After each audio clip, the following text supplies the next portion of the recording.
జైరత్తే జైరత్తే జైరత్తే జైరత్తే జైరత్తే జైరత్తే జైరత్తే జైరత్తే అదంతా కాలేకపోయినది సామాన్లు ఎవరిపోయినరా అయితే సామాన్లు అయితే జైరత్తే జైరత్ కాదురా సామాన్లు కనపడటం లేదురా అయిపో సామాన్లు పోయా అమ్మో స్టీల్ సామాన్లు అమ్మో వంట సామాన్లు అన్నిటికీ కాళ్ళు వచ్చేస్తున్నాయి కాళ్ళు రావడం కాదురా సామాన్లకే కాళ్ళు కట్టి నాకు పోనాది మోసుకెళ్ళలేక రుబ్బురోలు పత్రం మూలను నొగ్గేసి పోనాది అమ్మా అమ్మా ఇదెక్కడ కేడిరా నాయను నా సర్వీస్ లో ఇలాంటి కేడినప్పుడు చూడలేదు ఏడియో జోడియో పాట పాడినది మన పడుకోబెట్టినది మొత్తం అన్ని మూట కట్టుకుని పోనాది ఇంకా నయ్యం బట్టలు వేసుకుని పడుకున్నాం కనుక సరిపోనాది లేకపోతే పొద్దున్నే లేచి ఒకళ్ళొకళ్ళు చూసుకోలేక చచ్చేవాళ్ళం సర్లేరా ఈ పూట ఇన్స్పెక్టర్ సంవత్సరంతో పాటు వచ్చేస్తున్నాడు ఆయనకి చెప్పాలి చెప్పు పేరు ముందు చేయి తగిలిస్తే ప్రతి పనికి జయం కలుగుతా అన్నావు కదా అన్నా సబ్ ఇన్స్పెక్టర్ గారి పేరు ముందు కూడా జై తగిలించుకోమను ఈ పోయిన వస్తువులన్నీ తిరిగి వస్తాయి చేసిందా తాళం మీదకో తాళం మీదకో తాళం మీదకో తాళం మీదకో నేక తాండవం ఆడేసినావు కదా ఇక్కడ తాండవం ఆడుతూ కూకో మనం వెళ్ళి వస్తాం నా డ్యూటీ సరిపోనాది దీంట్లో నీకు బాగా ఉన్నది కదరా నన్ను వదిలిపెట్టాలటం న్యాయం కాదు అసలు మా ఇన్స్పెక్టర్ నరసింహస్వామి నన్ను మంజు తినేస్తాడు రా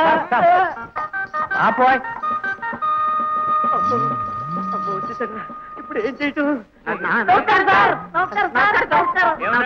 నమస్కారాలు పెడుతున్నారు కాకా కాదు సార్ తిరుపతి నుంచి ట్రైన్ అప్పుడే వచ్చేసిందా సార్ ఇదేం ప్రశ్న ఇది తిరుపతి నుంచి ట్రైన్ రాకపోతే పట్టాల మీద పాకొచ్చానంటావా పిల్లలకి నున్నగా గుండెకి ఇచ్చేసినారే గుండు గీయించడం ఏమిటో తిరుక్షవరం తలనీలాలు ఇవ్వటం దర్శనం బాగా జరిగినదండి ఓ దివ్య దర్శనం గంటు పడకుండా నొప్పి లేని క్షవరం గుండ్లు పిల్లలకి ఇస్తే నొప్పి సంగతి తమకలా తెలిసింది సార్ వాట్ ఈస్ గుండ్లు గీయించి గంధం రాయిగానే చల్లగా ఉందని సరదాగా దంతులు వేశారు పిల్లలు ముడుపు చెల్లించేసినారా ఏమిటి చిన్నోడికి జబ్బు చేసినప్పుడు నిలువు దోపిడి ఇస్తానని మీ అమ్మగారు మొక్కుకుందిగా నిలువు దోపిడి ఇచ్చేసింది ఇప్పుడు మన ఇల్లు కలకల్లాడుతూ ఉంటుంది అవును కలకలకల్లా ఆడిపోద్ది నా డ్యూటీ టైం అయినది నా ఇల్లు వస్తాను ఉండవా ఏం ప్రసాదం తీసుకున్నాడు కానీ నేను ఇంకా తానం చేయలేదే దేవుడు ప్రసాదానికి దేహశుద్ధి కాదు ఆత్మశుద్ధి ఉండాలి ఇంట్లో పాత సామాన్లు కనిపించడం లేదు దానికి కంగారు ఎందుకో మన వీరభద్రం ఇంటికి సున్నం వేయించాలని గోల పెడుతున్నాడు కదా ఆ సామాన్లు ఎక్కడో సర్దుంటాడు ఈజ్ ఎ సిన్సియర్ ఫెలో పై అధికారులు సేవలంటే నెత్తిన నెత్తిన నెత్తిన పెట్టుకు చేస్తాడు ఇటువంటి వాళ్ళకి ప్రెసిడెంట్ అవార్డ్ తప్పక వీరభద్రానికి ఏదో ఒక అవార్డు వచ్చేస్తుంది హి విల్ గెట్ షూర్ నా డ్యూటీకి టైం అన్నది నా నెలలో ఏ కొంచెం కాఫీ తీసుకువెళ్ళొచ్చుగా కాఫీ పంపించు ఇంట్లో సబ్బు కాఫీ గిన్నెలు కూడా లేవండి అమ్మాయి కూడా అవి కూడా తీసుకెళ్లి జాగ్రత్త పెట్టాలట ఓయ్ ముందు వెళ్ళి ఆ సవ్వును కాఫీ గిన్నెలు తీసుకొచ్చి ఇక్కడ పెట్టేసి తర్వాత చూసుకుందాం కొత్త స్టవ్ కాఫీ గిన్నె కొనాలంటే ఎంత సార్ కొత్త గిన్నెలు స్టవ్లు కొనడం ఎందుకు పాత వాటి మీదే కాస్త పసుపు నీళ్ళు చల్లుకుంటే సరిపోదు చిన్న పొరపాటు జరిగిపోయింది సార్ చిన్నదాంత పెట్టి పెద్ద పొరపాటు జరిగిపోయింది ఏమిటో ఏముంది బాబు నేను ప్లాట్ఫామ్ మీద పిల్ల కనపడినది ఒళ్ళున్నది వయసు ఉన్నది ఒంటి నిండా నగలున్నాయి చేతిలో పెట్టున్నది అన్నట్టు ముక్కుతో నచ్చున్నది బాబు ఎవరో పెద్దంటి పిల్ల ఉంటుంది మేము అలాగనుకున్నామండి తనకు అన్ని ఉన్నాయి కానీ రేత్రాలు బస చేయడానికి చోటునాక చేసినది మనోడు జాలిపడి మన సార్ గారు నేరుగా ఇంట్లో పెడదామా అని అన్నాడు మధ్యత్వంగా నాదేడిపోతుంది అని చెప్పేసి సరే అన్నాను అంచుబాబు మా వీరభద్రాన్ని చాలా కాలం నుంచి కనిపెడుతున్నాను ఇతంది జాలిగుండే సహాయం చేసే గుణమును మనిషి అన్న వారికి రెండు ఉండి తీరాలి ఉండాలండి ఉండబట్టే కదా పిల్లని మన ఇంటికి తీసుకొచ్చినాడు పొద్దున లేచి సూత్రం కదా పిల్ల నేటండి మిమ్మల్ని లేపడం ఎందుకని ప్రొద్దున్నే 5 గంటల ట్రైన్కి వెళ్ళిపోయి ఉంటుంది వెళ్ళిపోవడం తప్పు కాదనుకోండి ఇంట్లోని సామాన్లన్నీ దోచుకుపోనాదే ఏమిటి నా ఇంట్లో సామాన్ అంతా దోచుకుపోయిందా అవును సార్ అసలు ఎలా ఉంటుందో అది చాలా అందంగా ఉంది సార్ అందమైన ఆడది కనిపిస్తే వాళ్ళు మర్చిపోతావా పోలీసు డిపార్ట్మెంట్ ఎలా ఉండాలి స్ట్రిక్ట్ అండ్ డిసిప్లిన్ గా ఉండాలి ఇప్పుడు ఎందుకు అంత అయిపోయిన తర్వాత నేను డిస్మిస్ చేస్తున్నాను అప్పకుండా కాస్త నీళ్ళు చల్లువే మళ్ళీ ఇది కూడా చుట్టుకుంటుంది నా నెత్తనే చల్లు నాయన అలాగే సార్ చల్లు బాబు చల్లు చల్లు చల్లుతా. నా చెల్లెల జీవితం చెదిరిపోయిందని ఎన్నాళ్ళు కుమిలిపోయాను. కానీ డాక్టర్ ఆనంద్ దాన్ని ఎంతో అందంగా తీర్చిదిద్దాడు. ఇప్పుడు నాకు చాలా మనశ్శాంతిగా ఉంచానికి. ఇక నేనేమైపోయినా నాకు బాధ లేదు. నిజమే, నీకేదైనా అయితే బాధ ఉండేది నాకు, బ్రతకలేకపోయేది నేను. జానకి, ఏమండి, ఇంతకాలం జరిగిన సంగతి దాచిందెందుకు? అది తెలిస్తే మీ చెల్లెలికి పెళ్లి కాదనిగా, ఆమె జీవితాంతం కన్నిటితో ఉండిపోతుందనిగా. అవును, కానీ ఇప్పుడు లక్షణంగా ఆమెకు పెళ్ళయింది. జరిగిన సంఘటనలు తెలిసి కూడా ఆమెను దేవతలా చూసుకునే భర్త దొరికాడు. ఇక ఆ రహస్యం దాచడం ఎందుకు? కోర్టులో చెప్పి శిక్ష నుంచి బయటపడచ్చుగా. జానకి, తిరిగిన చొక్కా అని తెలిసి కూడా పర్వాలేదని అందుకోవచ్చు, పడుకోనవచ్చు. కానీ ఆ చెరుకును వేలెత్తు చూపించి 10 మంది పరిహాసం అడితే ఆ అవమానాన్ని భరించలేక ఆ చొక్కానే వదిలేయాలనుకోవచ్చు. అవునా? అలాగే జరిగింది తనకు నాకు తప్ప మరెవరికీ తెలియదు అనుకుని ఆనంద లక్ష్మిని పెళ్లి చేసుకున్నాడు. కానీ ఇప్పుడు ఆ రహస్యం 10 మందికి తెలిస్తే అతని వెనకే నవ్వుతారు, అతని చుట్టూనే గుసగుసలాడతారు. అనుక్షణం ఎదురయ్యే ఆ అవమానాన్ని భరించలేక ఒకవేళ ఆనంద్ నా చెల్లెని వదిలేస్తే దానికి గట్టి ఏమవుతుంది? ఆమె గురించి తప్ప నా గురించి ఆలోచించరా? మిమ్మల్ని కట్టుకునే నా గతి ఏమైనా మీకు అక్కర్లేదా? జానకి, ఆలోచించే ఆ రోజు 3 ముళ్ళు వేయనన్నాను. ఈ రోజు వస్తుందని ఊహించే పెళ్లి చేసుకున్నాను. నన్ను విడిచి వెళ్ళిపోమని నిన్ను బ్రతిమలాడాను, కానీ నువ్వే వెళ్ళలేదు. ఏమండి, ఆడది ఒక్కసారే ప్రేమిస్తుంది, ప్రేమించిన వాడికే బ్రతుకు అర్పిస్తుంది. ఆ మనిషిని కాపాడుకోవడం కోసం ఆఖరి దాకా పోరాడుతుంది. మీకు మీ చెల్లెలెంత ముఖ్యమో నాకు మీరు అంతకన్నా ముఖ్యం. ఏమైనా సరే మిమ్మల్ని నేను దక్కించుకుంటాను. జానకి, మళ్ళీ హెచ్చరిస్తున్నాను, నన్ను రక్షించుకోవాలని నువ్వు ఆ రహస్యం కోర్టులో బయట పెడితే మరుక్షణంలో నేను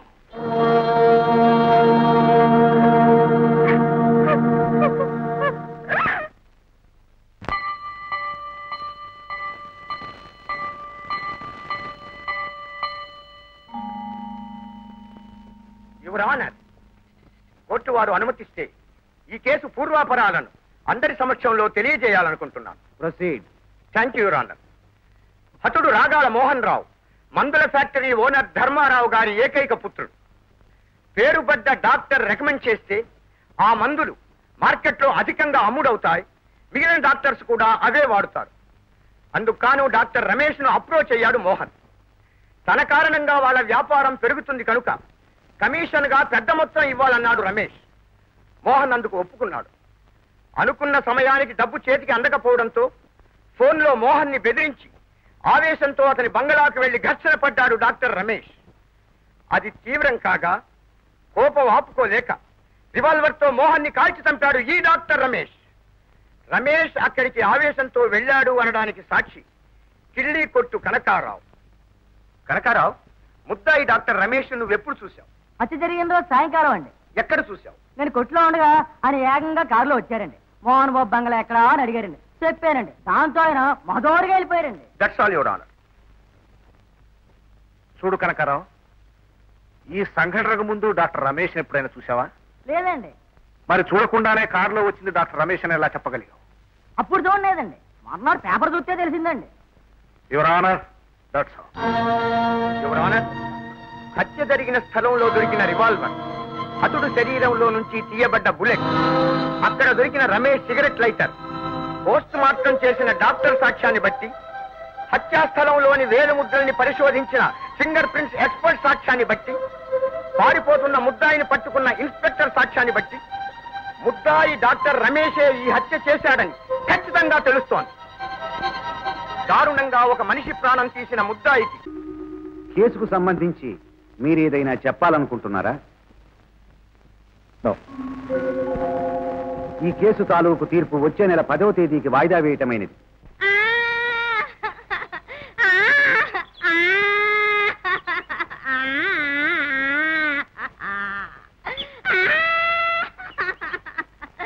ఏ ఊరమ్మనేది? ఏ ఊరు? ఎందుకు ఏడుస్తున్నావు? ఎవరైనా ఏడుపొచ్చే ఏడుస్తారు. అసలు ఎందుకు ఏడుస్తున్నావు? ఎవరు నువ్వు? ఏ ఊరు నీది? మా ఊరు సామాలకోట. ఆ? సామాలకోట. సామర్లకోట. నేను అదేగా చెప్పాను. అదే చెప్పావులే, అదో రకంగా చెప్పావు. సరే, ఇంతకీ ఏడుపు కథ ఏమిటి? నేను మా అయ్య చుట్టాలంతా కలిసి ఈ ఊరి తీర్థానికి వచ్చాం. ఏం జీతం బాగుండలేదా? కాదు, మరేమో అంతా శనక్కాయలు కొనుక్కుని తినాలనుకున్నాం. నేను ఇలా కూర్చొని మెల్లగా అవి తిని చూసేటప్పటికి మా వాళ్ళు లేరు, అందరూ వెళ్ళిపోయారు. దాంతో నాకు ఏడుపు వచ్చింది. ఇప్పుడు నేను ఎక్కడికి వెళ్ళను? ఈ రాత్రి ఎక్కడుండనా?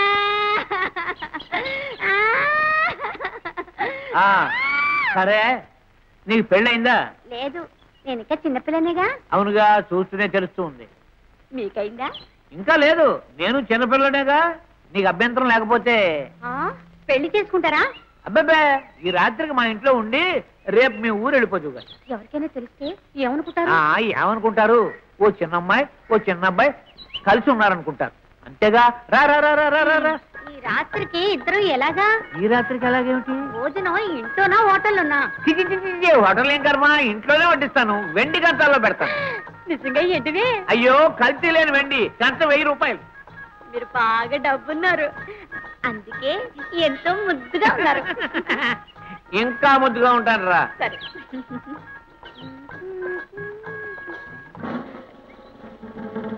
రా, ఆగిపోయావే. ఇది మీ ఇల్లేనా? అయ్యా, నా ఇల్లే. నచ్చలేదా? తాజ్మహల్ కావాలా? ఏయ్ మాయలాడి, నీకెంత ధైర్యమే? రైల్వే ఇన్స్పెక్టర్ నేను నా ఇల్లు దోపిడీ చేస్తావు అంటే తిరుపతిలో ఇన్స్పెక్టర్ మీరేనా? అవును, నేనే. మరి గుండు చేయించుకోలేదే? నువ్వు చేసేవుగా క్షవరం. ఏమే, ఇదిగో మన కొంపదొచ్చిన ఇప్పుడు నువ్వు నా చేతులను తప్పించుకోలేవు. నీ చేతులను తప్పించుకునేది ఏంటో నేను పట్టుకుంటాను. ఇక ఈ కేడీ ద్వారా ఈ మొత్తం వెనకనున్న గ్యాంగ్ అంతటినీ కూడా పట్టేస్తాను. ఇదిగో కానిస్టేబుల్, నువ్వు తీసుకెళ్లి ఈ అమ్మాయిని లాకప్ లో పెట్టి మన సామాన్ అంతా ఎక్కడ మిందో తెలుసు.